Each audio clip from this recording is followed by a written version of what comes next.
যে খবরের দিকে আমাদের নজর রাখতে হচ্ছে, এবার ভোটমুখী বঙ্গে ফের প্রধানমন্ত্রী আসছেন বলে জানা যাচ্ছে। 4 তারিখ 4 এপ্রিল প্রধানমন্ত্রী নরেন্দ্র মোদী তিনি আসছেন বলে যেরকমটা জানা যাচ্ছে। ফের উত্তর দিয়ে তার প্রচার শুরু হতে পারে বলে এমনটা জানা যাচ্ছে। আপনাদের যে খবর ইতিমধ্যে জানাবো, ফের ভোটমুখী বঙ্গে প্রধানমন্ত্রী 4 তারিখ কোচবিহারে আসছেন প্রধানমন্ত্রী নরেন্দ্র মোদী। এর আগেও বেশ কয়েকবার তিনি এই বঙ্গে প্রায় প্রচার সেরে গিয়েছেন এবং আরো একবার মনে হচ্ছিল যত লোকসভা নির্বাচনের দিন এগিয়ে আসবে তত এই রাজ্যে প্রধানমন্ত্রী তিনি আসবেন, এই সম্ভাবনার কথা আগেই উঠে আসছিল। এবার 4 এপ্রিল প্রধানমন্ত্রী নরেন্দ্র মোদী তিনি আবারও বঙ্গে আসছেন এবং কোচবিহারে সেই সভা করার কথা রয়েছে বলে এখনো পর্যন্ত জানা যাচ্ছে। 4 তারিখ কোচবিহারে আসবেন প্রধানমন্ত্রী নরেন্দ্র মোদী। ভোটমুখী বঙ্গ, লোকসভা নির্বাচন শুধু তা নয়, গোটা দেশের নির্বাচন এবং এই ভোটমুখী বঙ্গেও যেহেতু 7 দফা নির্বাচন এবং উত্তর দিয়ে যেহেতু ভোটের শুরু, ভোটের দামামা বাজতে চলেছে, উত্তরেই পা রাখবেন প্রধানমন্ত্রী। 4 এপ্রিল প্রধানমন্ত্রী নরেন্দ্র মোদী তিনি আসবেন যেমনটা জানা যাচ্ছে। এখনো পর্যন্ত যা যা কর্মসূচি সামনে আসছে তার সবটা বিস্তারিত জানানোর চেষ্টা করব, কিন্তু বঙ্গে ফের আসছেন। এর আগেও আমরা দেখেছিলাম আরামবাগে এসেছিলেন, শুধু তাই না কৃষ্ণনগরে সভা করেছেন, বারাসাতে সভা করেছেন, সন্দেশখালী নির্যাতিতাদের সঙ্গে নিয়ে তাদের পাশে থাকার বার্তা দিয়েছেন। আবারও বঙ্গে প্রধানমন্ত্রী প্রীতিশ রয়েছেন আমার সঙ্গে। প্রীতিশ, ইতিমধ্যে ভোটমুখী বঙ্গে একেবারে কোচবিহার দিয়ে শুরু করতে চাইছেন প্রধানমন্ত্রী, কি কি কর্মসূচি? দেখো, প্রথম এবং দ্বিতীয় পর্যায়ের যে নির্বাচন রয়েছে অর্থাৎ লোকসভা নির্বাচন, সেই নির্বাচন কিন্তু মূলত উত্তরবঙ্গে বেশ করেই রয়েছে এবং উত্তরবঙ্গে যে আসনগুলোতে ভোট রয়েছে প্রথম এবং দ্বিতীয় পর্যায়ে, সেই প্রচারে এবার কিন্তু প্রধানমন্ত্রী নরেন্দ্র মোদী তিনি আসছেন। আর 4 এপ্রিল তিনি উত্তরবঙ্গে আসবেন। প্রথমে কোচবিহারে একটি জনসভা করবেন দুপুর 3:30টার সময়। কোচবিহারে জনসভা করার পর কার্যত এরপরে আগামী 7 তারিখ অর্থাৎ 7ই এপ্রিল রাজ্য সফরে আসবেন এবং 7 তারিখ দুটি জনসভা করবেন, মূলত একটি বালুরঘাটে এবং আরেকটি জলপাইগুড়িতে।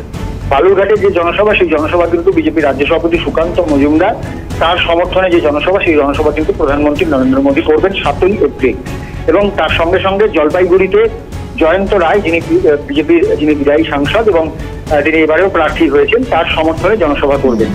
এই যে মূলত 3টি জনসভা অর্থাৎ 4 এপ্রিল এবং 7ই এপ্রিল, এই দুটি দিনে মূলত 3টি জনসভা করবেন প্রধানমন্ত্রী নরেন্দ্র মোদী এবং উত্তরবঙ্গের যে সমস্ত প্রার্থীরা রয়েছেন সেই সমস্ত প্রার্থীদের সমর্থনেই কিন্তু মূলত প্রধানমন্ত্রী নরেন্দ্র মোদী উত্তরবঙ্গে টোটাল 3টি সভা করবেন প্রথম এবং দ্বিতীয় পর্যায়ের ভোটের জন্য। বেশ, প্রীতিশ আমাদের নজর থাকবে এই মুহূর্তে। ধন্যবাদ জানাই। সঙ্গে ছিলেন প্রীতিশ বন্দ্যোপাধ্যায়। অন্যদিকে দক্ষিণ দিনাজপুরের প্রতিনিধি শঙ্কর রয়েছেন আমার সঙ্গে। শঙ্কর, বালুরঘাট, জলপাইগুড়ি বিভিন্ন জায়গায় মূলত একাধিক সভা করার কথা রয়েছে এবং উত্তরেই অবশ্য ভোট দাবামা দিয়ে শুরু করতে চাইছেন প্রধানমন্ত্রী। আর কি কি খবর রয়েছে তোমার কাছে? দেখো, কিছুক্ষণ আগে কিন্তু প্রেসমিট করেছেন এবং প্রেসে বলেছেন যে প্রধানমন্ত্রী কিন্তু আসার সম্ভাবনা রয়েছে, অর্থাৎ 7 তারিখে তিনি আসতে পারেন। অর্থাৎ জলপাইগুড়ি এবং বালুরঘাটে যে সম্ভাবনা রয়েছে তাতে কিন্তু দুপুর 2টো নাগাদ বালুরঘাটে এবং বিকেল 4টা নাগাদ জলপাইগুড়িতে আসবেন বলে কিন্তু এখনো পর্যন্ত প্রাথমিকভাবে জানা গিয়েছে। অর্থাৎ বিজেপি রাজ্য সভাপতি তিনি জানিয়েছেন যে সম্ভাবনা রয়েছে এবং পিএমও থেকে ফোন করা হয়েছিল যে 7 তারিখে প্রধানমন্ত্রী আসতে পারেন বলে এটুকু জানানো আছে। অর্থাৎ একটা প্রবল সম্ভাবনা রয়েছে যে প্রথম দফা ভোটের আগেই কিন্তু প্রধানমন্ত্রী উত্তরবঙ্গ সফরে আসছেন এবং এখানে কিন্তু নির্বাচনী প্রচারে থাকছেন। বেশ, শঙ্কর ধন্যবাদ জানাই। শঙ্কর কুমার রায় ছিলেন আমার সঙ্গে টেলিফোন লাইনে। এদিকে জমে উঠেছে সুকান্ত মজুমদারের প্রচার এবং উত্তরেই আসছেন, কোচবিহার আসবেন, জলপাইগুড়ি, বালুরঘাট বিভিন্ন জায়গায় প্রধানমন্ত্রী সভা করার কথা রয়েছে। কি বলছেন মোদীর সফর প্রসঙ্গে এই মুহূর্তে সুকান্ত মজুমদার, একবার শোনাবো। খুব ব্যস্ত থাকেন এবং মাননীয় প্রধানমন্ত্রীর নেতৃত্বে উনি যেভাবে গোটা দেশে ঘুরে বেড়ান, গোটা দেশ যেভাবে ওনাকে ডিমান্ড করেন যে আপনি এখানে আসুন, একজন প্রধানমন্ত্রী হিসেবে তো উনি সময় দিতে পারেন না অতটা। উনি তার মধ্যে 7 তারিখ দিয়েছেন, এখন পর্যন্ত টেন্টেটিভ, আমি বারবার বলছি মাননীয় প্রধানমন্ত্রীর প্রোগ্রাম টেন্টেটিভ ফিক্স হয়েছে, টেন্টেটিভলি ফিক্স হয়েছে 7 তারিখ।